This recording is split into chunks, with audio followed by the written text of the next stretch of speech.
The premier event for infection prevention and control is coming to San Antonio this June. APIC's annual conference brings you the latest research, innovative products, and practical knowledge to help you prevent infection. From inspiring keynotes to thought-provoking panel discussions, APIC 24 curates an extraordinary platform for knowledge exchange. Meet IPs from around the world who face the same daily challenges as you. If you work in infection prevention and control, you don't want to miss this event. Learn more and register to join us, in person or virtually, at annual.apic.org.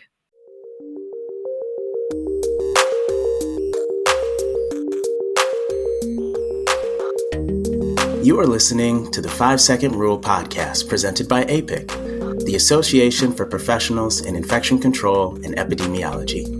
This podcast is produced by the APIC Communications Committee and is intended to be a conversation between our hosts and professionals practicing in the infection prevention and control industry. You will learn and be entertained, but most of all, we hope you will be inspired by our community and the work of our peers. And now, on to the show. Welcome to the 5-Second Rule podcast. We are your hosts. I am Lerenza Howard, and my preferred pronouns are she, her. Hi, and I'm Kelly Holmes, and my preferred pronouns are also she, her. International Infection Prevention Week, or as we like to call it, IIPW, was established in 1986 to highlight the significance of infection prevention in healthcare, communities, and across the globe. IIPW also celebrates the role of the IP in reducing the threat of HAIs and helping all benefit from safer healthcare practices. For more information on how to celebrate with us, go to infectionpreventionandyou.org. Thank you, Lorenza. I don't think that I knew that it was established in 1986. That is really, really cool. Well, here to help us celebrate International Infection Prevention Week is Carole Kamangu. Carole is a nurse epidemiologist and infection prevention and control consultant who was born in the Democratic Republic of Congo, or DRC. She moved to the U.S. in 2004 and obtained her bachelor's degree in nursing and then went on to get her master's in public health. She is the founder and CEO of Dumontel Healthcare Consulting and also serves as a consultant at APIC Consulting. She's the co-founder and current board secretary of Congo for Tomorrow, which is a nonprofit organization that serves schools in low-income communities of the DRC. Welcome, Carole. We are so excited to have you with us today. Thank you, Kelly. I'm very happy to be here. Welcome, Carole. I am so happy to have you on the show. I am very fascinated by your work experience. So tell us more about your background. And in addition to that, what sparked you to enter the role of as an infection preventionist or into the field of IP? Yeah, so my story really in healthcare starts very simply. As I was learning how to cook fish as a little girl, I think I was 9 or 10. And I realized that the fish had some organs inside, and I started asking my mom to explain what those were. And that's where that sparked my interest in becoming a surgeon. So back then I told myself I'll become a surgeon. But living in a country where communicable disease was more prominent than chronic diseases, I started gearing more toward public health. And when I came to the US, I still had the idea that I was becoming a doctor, but in public health. And as time grew in college, I decided that I was ready to get on the field, and nursing was so much more appealing, and I went into nursing, and that's how I started practicing nursing. I noticed that my impact was only at one patient at a time, and as a public health oriented individual at that time, I figured I need to go get to my master's so I can practice public health and help people on a population level. So that's how I ended up in public health and working in communicable disease. I started really getting interested into infection prevention because I really like to be more proactive than reactive. That's amazing insights. I know it's kind of, I think that we can do a whole conversation just about what we initially wanted to do within, as a professional and what we subsequently became. I know for me, I initially wanted to become a dentist. Kelly, what did you want to become initially? A meteorologist. That is so cool. I love the weather. Yeah. So back to, with Carole, you wanting to become a general surgeon, but subsequently wanting to, based on your lived experiences, go into the realm of public health. That is so amazing. Yes, I really enjoyed it. And in working in public health as a public health nurse, that's when I believe it was 2018, when we started talking a lot more about infection prevention. And I could have an impact as a public health nurse, but I really wanted to see how it was in the hospital. So I went back to the hospital and started working in a level 1 trauma health hospital. And there I really found my calling as a nurse infection preventionist. Yes. So kind of a fresh set of eyes. You had the nursing experience and then the public health experience, and then you went back. And I'm sure you did see it in a completely different way. I did. Yes. So now tell me, did your mom know the name of all the organs of the fish? Because I'm going to be really impressed if she did. She did. She really also wanted to be a doctor in the past. Yeah. But never did. She became an accountant instead, but she's still fascinated about healthcare until today. She watches surgery shows. Tell me about some of the challenges that you faced as you were coming into the United States. You came in at such a young age. So tell us what that experience was like for you. Yes, coming into the U.S., I was 19 at the time. I was thankful my mom was able to come with me because even though I always wanted to come to the U.S. because I wanted to be fluent in English since I speak French, I came at 19. It was a new experience for me, knowing that I was going to be on my own from now on and coming to a country that speaks a total different language. When I was in the Congo, we learned British English in high school, and I took 2 years of American English after high school. But even then, the teacher was really catering to the population, so she was teaching us very slowly. So by the time I came to the US, everyone was speaking at 300 miles per hour. So I told myself, what are they saying? So even my first 3 months in college, even though I had learned the exact same topics in biology, it was really hard to follow what the professors were teaching me. So I had to spend many hours reading through my textbook to catch up.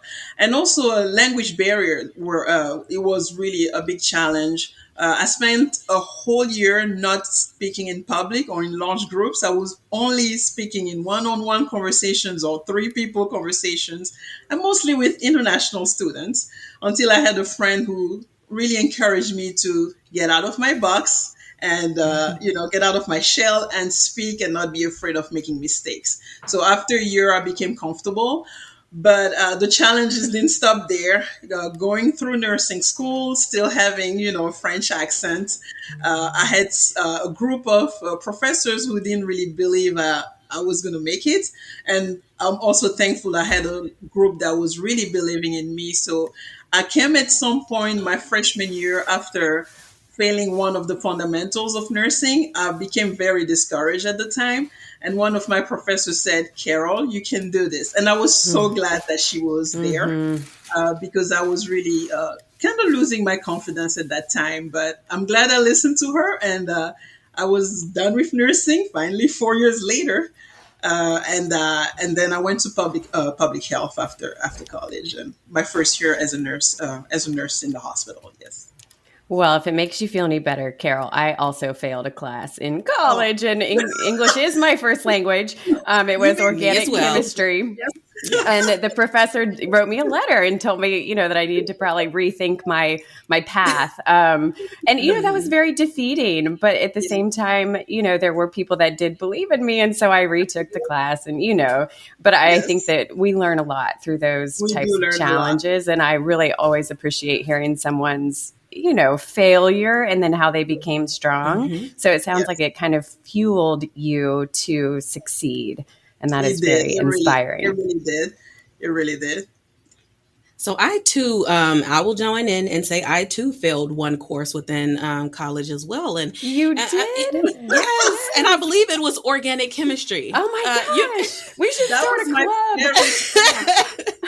Well, I mean, but the thing is that overall, it teaches you tenacity and grit to not, instead of giving up and quitting, we continued on and persevered, despite, others, they may not believe in us. We still continue to persevere. And sometimes you have to find that safe place in someone with them encouraging you to continue to achieve your goals.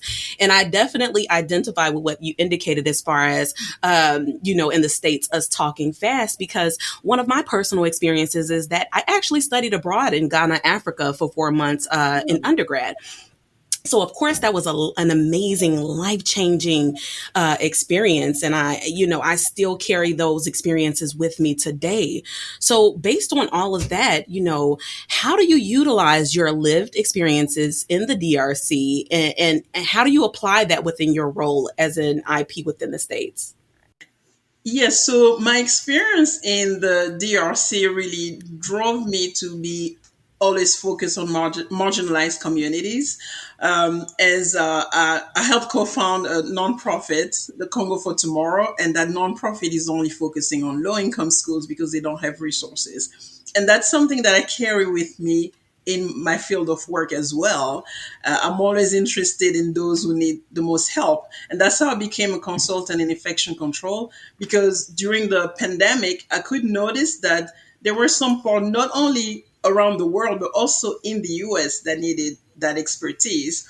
Being in our own settings, we are the experts there, we are the consultants within our own settings, but there are always some other areas that we're not able to reach because for example, they only have one IP on staff who doesn't have all the resources to be able to help staff and patient effectively, or they don't have enough training, or they get a job, for example, in long-term care.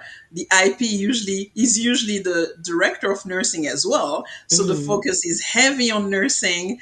And by the time you, for example, go there as a consultant to do an assessment, you realize there are so many gaps because, not to their fault, they just don't have the time to work on it. So I'm always looking to those who are marginalized, those who need help, those who don't have the resources to get to a better state. That's amazing, and thanks for sharing that. It sounds as though it really gave you perspective on the resources that are needed within that particular situation. And it sounds also, and you can shed light on that, it really grew your level of critical thinking in certain situations to critically assess the situations or the environments in which you could provide consulting services. Yes, that's correct. And I have to give a lot of credit to the public health agency I work with. It's Snohomish District when I was in Washington, and Harborview Medical Center, because I had also a lot more exposure to marginalized community. So that really, as you said, shaped not only my critical thinking, my systems thinking, my operations in infection control. So I'm very focused on operations. So quality improvement is my very best topic in infection control. So every time now that I'm handling a project, the first thing I'm looking at, where are the gaps? What are the problems? This problem needs this solution. This problem needs 3 solutions, but they're only focusing on one, and that's why they're not being effective. That's why they're not being sustainable. So that really did shape it. Yes. That is very, very accurate, I think, Carole. Tell us about how when you do your consulting and you make recommendations and you notice that the person wearing the IP hat is also wearing perhaps an employee health hat or a nursing hat or a wound care hat. And we all know that, priorities, take over, and you have to put out the fires first. And then, oh yeah, we have time to maybe do some surveillance. So how do you help guide those situations and those conversations with facilities where the IP is spread so thin and then things aren't being accomplished? Yes, so I usually help them do a thorough assessment of their program as well at first, to identify all the gaps. And we discuss their objectives and their priorities. And I show them also the impact of if there's a priority that's supposed to be, for example, let's say PPE is not their priority, hand hygiene is a priority, which should be a priority. I think PPE and hand hygiene should be at the same level. I would recommend for them to really think through their PPE program and start establishing them right away, because that's where they can add an additional level of protection. Also, environmental services, sometimes I see large gaps there. They can be very focused on PPE and hand hygiene and forget about the environment. And that's where I remind them, if your hands are unclean for a few seconds, that environment becomes dirty. Even though you clean your hands, you're going and touching another bed that hasn't been cleaned, then you're contaminating your hands again by not cleaning that environment. You're still spreading infections throughout the healthcare setting. So that's where I usually talk it through with them and help them, and I usually get those aha moments and a lot of thank yous, of course, which makes me very happy that I'm bringing an impact into the setting. So that's usually what I do with them, really talking it through with them so they see where their own gaps are. I love that strategy. I worked with an infectious disease doctor early in my career, and I can remember sitting with him during infection control committee, and he said if we all just followed standard precautions, which is PPE and hand hygiene, right? Those are the two elements, then we wouldn't need isolation. And my mind just went boom, it exploded. I was like, what do you mean we wouldn't need isolation? And so then I started thinking about it, and he's inherently right. If you wash your hands every time, if you change your PPE appropriately, our risk of spreading organisms from patient to patient dramatically decreases. And I love the focus on the environment, cleaning the environment as well. So it sounds like you're really helping take these places kind of back to the basics, Yes. to really form their program, and then even giving them kind of a hierarchy of, all right, this is what you need to do right now. And then here's 3 months and here's 6 months, so that they have kind of a digestible plan to follow. Yes. So I love that. And I can definitely attest to those aha moments, and going in with a fresh set of eyes to a respective department, including EVS, maybe SPD, or, equipment processing, and, really providing. I think it's important what you noted as far as providing them with the why. Why is this process not efficient or inefficient? Why is there a need for change? And really engaging them and garnering their perspective about their roles, because of course at times you're going in and it's the monotony of doing your tasks day to day, and not really stepping back and look at it from the insights of from the infection control and patient safety aspect, and ensuring that you're adhering to protocols and policies to ensure that we're keeping our patients safe. So I wanted to transition on to maybe the global health aspect, because as I've noted, I did study abroad in Ghana, Africa, so that really brought about a level of insights regarding resources and ensuring that you're providing the guidance needed based on the resources that are available to the individuals at hand. Name some of the frustrations, or list some of the frustrations that you may have encountered based on barriers or problems that you've experienced from individuals within the States. Oh yes, that's a great question. Yeah, yes. Talking about frustrations, I've heard some comments, and I think most of the time it's because we don't have the perspective of the other person. Sometimes it's easy to make comments without thinking that they're not appropriate. There's an example where, for example, during the pandemic, at the height of the COVID-19 pandemic, I was having a discussion with a colleague, because at work at that time, as we know, everyone was working remotely, and Teams was pinging every little second, and it was just, we're overstimulated, overcommunicated. Zoom. Yeah. Zoom. Everyone was getting so frustrated about it. So one day she and I were just, venting to each other. And she said, I just want to go somewhere where I don't have a cell phone, I don't have electricity, I don't have water, and I can just have a lamp and go and fetch some water every day.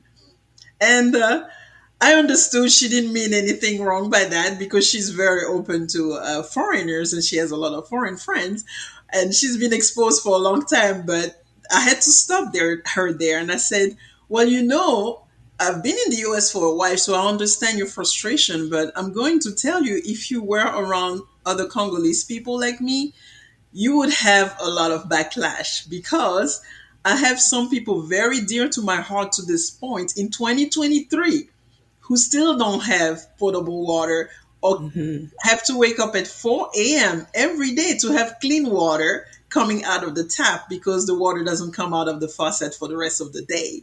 So I kind of help her by educating her to understand that there's some things that we have here we take for granted. So we have to be very careful, especially as health professionals. So that's one of the frustrations that I've had from a global health perspective.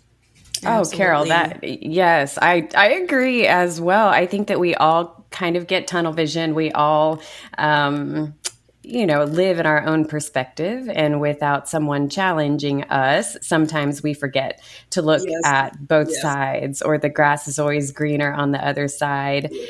So, that is incredible that people, are still having to wake up at that time to have clean water or just have electricity at different parts of the day if you're lucky. So we are so fortunate to be in the United States with all the resources that we have. COVID was so difficult for everyone, but really trying to keep that in perspective of, we were in the best place to handle it, thanks to our resources. And we do really have to keep in mind the struggles of the rest of humanity. So, Carole, we're coming up on International Infection Prevention Week. That is such a long mouthful to say. IIPW. And so, what is something that you do to celebrate International Infection Prevention Week? What does Carole do? So right now I'm working with my consulting firm on the backside. I'm working with some expert in infection control so we can kind of discuss. I'm not going to share much, but we're discussing about the fundamentals of infection prevention. So I'm waiting for that, and we'll share that on our pages once that's happening. But it's really around discussing fundamentals, giving some tips and tricks. Yes. So good. Well, I can't wait for this unveiling. So tell us about, one of the fundamentals, which is hand hygiene. How do you help raise awareness and just keep people engaged? Hand hygiene is one of those things we all know we're supposed to do, and yet day after day we see it not done when it should be done.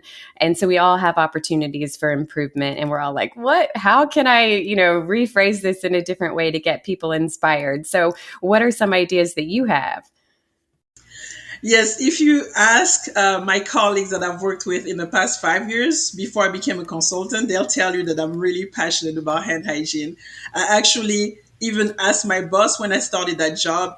Within 3 months, I said, this program is not effective. Let me take it over and I will revamp it. And I think I did a good job because she was really pleased, and the facility has been able to sustain rates over 95% since then. Wow. So that's been very, very, very good experience for me. I really enjoyed that program. It went from just being focused on data to being focused on having an entire workforce that's handling the data collection, the education. It was an amazing experience for me. But besides that, I'm still going with hand hygiene. With my consulting practice, for example, we went to a local school and we educated 90 first graders and five teachers on how to perform hand hygiene properly. And the children, I was teaching them how to sing happy birthday twice. And until today, when they see me on the school campus, it's like, oh, Nurse Carole. We start singing happy birthday and do the hand hygiene motion. And the teachers are asking for another lesson. So I think it's bringing some impact in the community at least. Another example, which is the last one I'll give for hand hygiene, with my nonprofit, I literally carry infection prevention everywhere now. So with my nonprofit, my role is really as the board secretary. But when I started, we had only 6 volunteers at the time. So, you wear multiple hats. So I was the project manager at the time. And that was during COVID. And as we were focusing on providing didactic material for the teachers to teach more effectively, I said, well, we have a pandemic, it doesn't matter if they have books. If they're not protected, they can't learn if they're sick. Right. Then they said, well, this is not a healthcare nonprofit. I said, but healthcare is part of education. We need to do something about it. So I helped guide through a little project associated with, providing educational material. So we came up with, we brought some hand hygiene stations, and we gathered some healthcare volunteers on the ground because I'm in the US, I couldn't go at the time. So we talked with the healthcare workers who were able to teach the children and teacher how to properly wash their hands. And those hand hygiene stations, of course, you have to grab the water from the faucet, which is not, to be honest, potable water. So we also taught them how to use hand sanitizer because that would be an added protection for them. So they've learned how to wash their hands from that, unclean water, unfortunately, but then adding the hand sanitizer so they're completely clean. Absolutely. So that's one place where I was able to carry that from on an international level.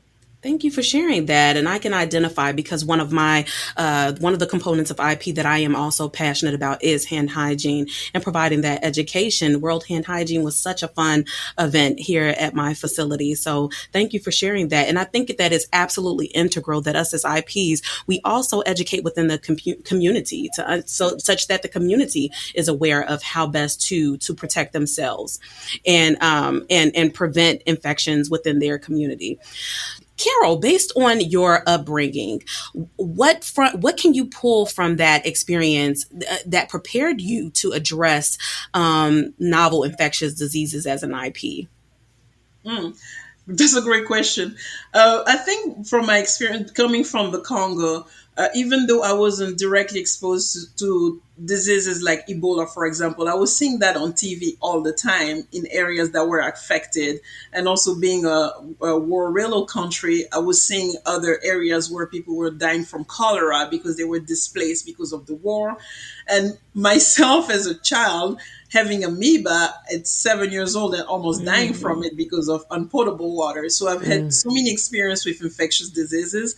And when Ebola started coming out in DRC more often, it was novel at the time. So I've had that first-hand experience. So when Ebola first came to the US, I believe it was between 2014, 2015, I saw a lot of fear and misinformation from the community. My team, thankfully, having been exposed to that kind of work for years, even though they were born in the US, had a more broad idea about it. And they were able to even educate the public as me, who came from a different country. So, for example, we were getting calls, and I was a public health nurse at the time.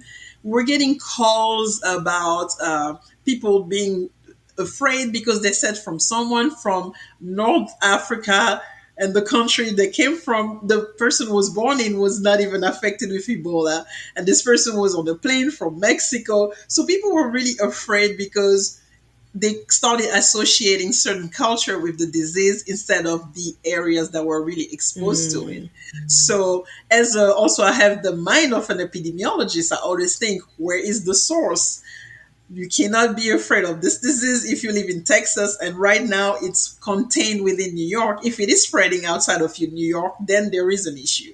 So it really shaped up my mind to always be ready to bring up the international perspective to my work and the cultural tolerance and competency. So when I hear such comments, I know not everyone is really in that mindset of being an educator, but I always jump to educating. I remind people, okay, this is the right way to think about this. Think about that. In the example of the phone call, I reminded the lady, well, this woman is from Nigeria, you're from the US, But she lives in the US with you. She's been in the US forever, and you were on a plane from Mexico. You never transitioned to all the other countries that are affected at this time. So there's no way that she has Ebola, you know. And the fever that you experienced, you said that you drank water from the Nile. So, so really educating not only the community but also, employees from an infection control perspective at the hospital, being very nervous about COVID. And I had an example where a staff member wanted to wear all types of PPE from Amazon on top of what was provided and approved by the hospital. So I really had to educate. You feel like that's an added protection, but that's you're really increasing your risk of contamination. The more PPE you add that's not even appropriate, you start contaminating not only your environment and yourself. So really you need to follow what's been researched and what we know at this time. So really education, I believe, he's really what I use and to help people be more culturally competent. Thank you for that. And in addition to that, how important is, and briefly share how important cultural awareness is when addressing emerging infections? I think it's really where everything should start. Our knowledge is helpful, but if we don't know the setting of the problem, it's really hard to navigate the issues. When people don't have a cultural mindset, open-minded mindset from a cultural perspective, it's really hard to even come up with solutions because you have a tunnel vision and you're unable to see really what's the source of the problem because you're really thinking in your own lane. And I think we really have to be creative as well. Really think about all, for us as infection preventionists especially, think about all the possibilities to be able to know exactly what we're thinking about and how to solve any issue that we're encountering. I love that, Carole. I do think, or I notice when I educate, whether it's in orientation or in another avenue, people fear drives their actions, right? Yes. So they want to wear gloves in the hallway when they take out the trash because they think that that's protecting them, but really they're contaminating every doorknob or elevator button, along the way. And then you say you can't wear gloves in the hallway and they get angry. And then you have to back up and you say, oh, where is this anger coming from? Oh my gosh, I would never ask you to do something unsafe. So let's talk through how to do this in the safe way. And like you said, using the education to explain the transmission. Yes. So I love that focus. Thank you for sharing that with us. And so, Carole, as you may or may not know, we love to ask our guests a question at the end of the podcast. So we have a question for you. Okay. What is something you wish someone told you at the beginning of your infection prevention career? Oh, yeah. Yes. So what I would have loved to know is that it's really a field where you have to be not only self-motivated, but also learn to educate yourself. It's true, we've all had different backgrounds, and the majority of us, we learn to really think a certain way. Before becoming an infection preventionist, I was a nurse. Of course, I was thinking just like a nurse, and then I became an epidemiologist, thinking just like an epidemiologist, and having a set of protocol in public health. That's really the mindset you start going with. But in infection prevention, I noticed, and I love it actually, that I'm able to not only use my creativity, but I have to do research because people trust me, right? And one thing I noted when I started is even though you get trained, you get oriented, you're not going to learn everything the first 90 days that you're getting trained. So you're going to have to go on your own and learn the rest of it, right? So that's something I really wish I had learned before. Carole, once you become an official IP as your title, we'll train you really fast, but you'll have to know the rest for yourself. So once I finally figured it out, and I would say the first 90 days as, the title infection preventionist and health operations program specialist, those 3 months were, I would say, like hell for me because I really had to shift my mindset. And I was getting trained, of course, I learned public health. I learned how to use data analysis tools, but not using them as a public health nurse. Then I had to switch my mindset to I have to relearn this stuff that I only learned in theory. So that was a lot of learning. And within 5 years, I think I've learned so much, which is great. But I really had to adapt to starting to go on my own to do some research. Yes. Absolutely, I love that, Carole. Thank you.